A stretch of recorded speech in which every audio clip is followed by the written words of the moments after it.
that if you guys don't call an impeachment vote in the next few months, they're going to say, wait a minute, that's it.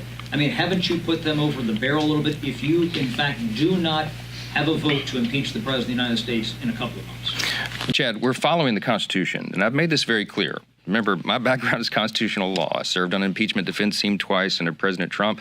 We developed, unfortunately, Elisa and I, an expertise in this area. This is not something they really covered in law school. What you know about impeachment, if you look at the Constitution, is it's a heavy authority that's given to the House, specifically to the House. That's where the power lies. And next to the declaration of war, you've all heard me say many times, I think it may be the heaviest power that we have. It's very, very serious business. It has to be conducted in that way.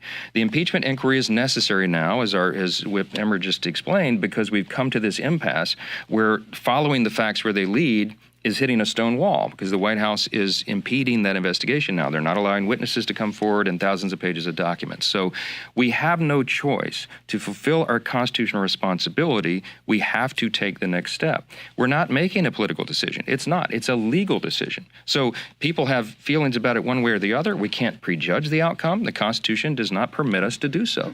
We have to follow the truth where it takes us, and that is exactly what we're going to do. And I'll note, too, I know that people are frustrated sometimes with the time that's being invested in this, but this is the way the founders anticipated that something like this would go. There shouldn't be any such thing as a snap impeachment, a sham impeachment like the Democrats did against President Trump. This is the opposite of that, and that's why people are getting restless, because they want things to happen quickly. If you follow the Constitution and you do the right thing, you cannot rush it. You have to follow the facts. So, but you don't think there's an expectation by the base that you guys are going, and again, I know all these predicates and caveats here. There's not an expectation that your side is going to impeach the Chad, because that's what they were elected in the majority. People have a lot of opinions and a lot of expectations on all sides. What we are bound to do, because of our oath to the Constitution, is to follow it, and that's what we're going to do. Next question.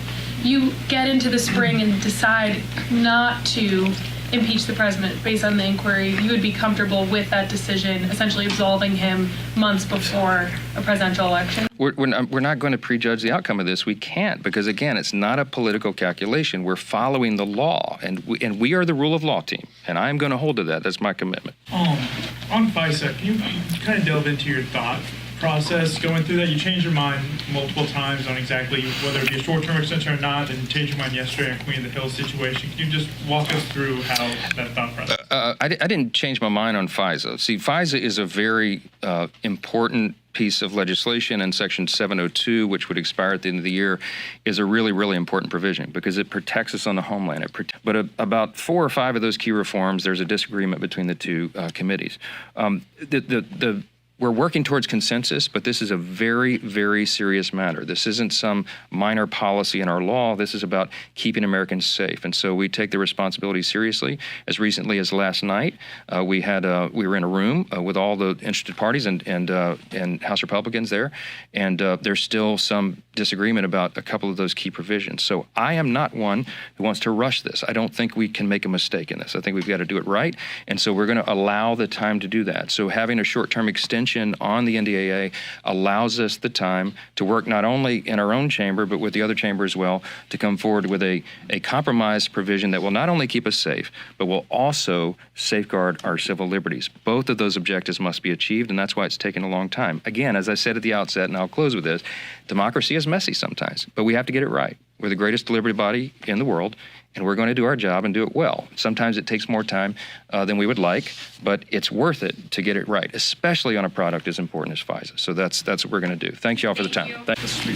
you talk a bit about the negotiations around spending top lines? What are the biggest roadblocks around that, and are you concerned at all about the upcoming deadline in a few weeks? Listen, we're all hands on deck on the appropriations bills. As we know, we have looming deadlines, and we all agreed on that. But what we also agreed to was what's written in the law, and that's the FRA numbers on top line. The Senate has been projecting and writing well above that to billions of dollars. That's not what the law says. And so I came in as the new speaker, and I said, again, as the rule of law team, we're going to follow the law. So that's where the negotiation stands. We're awaiting a volley from the other side, should there be one. But the House has done its job. job. We passed 7 of the 12 approach bills. That's almost 80% of federal funding. 11 of the 12 have made it through the process, if not all the way to the floor. And so we're in a position where we could go to conference committee and negotiate this. Our appropriators want to do so. Our cardinals, as we call them, the chairman of the subcommittees and appropriations, are ready to do the work.